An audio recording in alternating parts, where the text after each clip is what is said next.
கடலூர் மாவட்டம் கொடிக்காடு அருகே சிப்காட் பகுதியில் ராயல் சூப்பர் சாயப்பட்ட நிறுவனம் தொழிற்சாலை அதிகாலை 3 மணி அளவிலிருந்து கொதிகலன் வெடித்து அப்பகுதி வசிக்கும், அதாவது பக்கத்தில் வசிக்கக்கூடிய பொதுமக்கள் வீடுகள் புகுந்தது. அதிகாலை தூக்கி கொண்டிருந்த அப்பகுதி மக்கள் வீடுகளில் அதிக அளவு தண்ணீர், அதாவது 6 லட்சம் கொள்ளளவு கொண்ட தண்ணீர் கொதிகலன் தண்ணீர் வீடுக்குள் புகுந்ததால் பொதுமக்கள் மிகவும் சிரமத்துக்கு உள்ளானார்கள். தண்ணீரில் மூழ்கிய மக்களை உடனடியாக தீயணைப்புத்துறையினர் விரைந்து காப்பாற்றினார்கள்.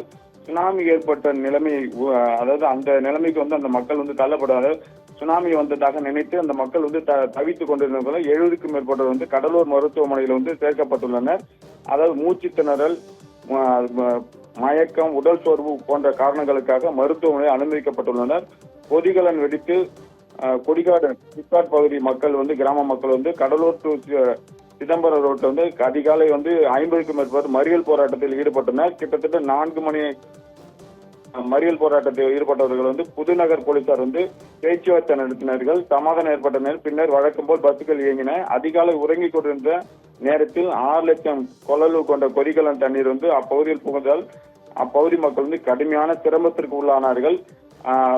சுனாமி ஏற்படுத்தோ என்ற அச்சத்தில் உள்ளதாகவும் அந்த பொதுமக்கள் தெரிவித்தனர்.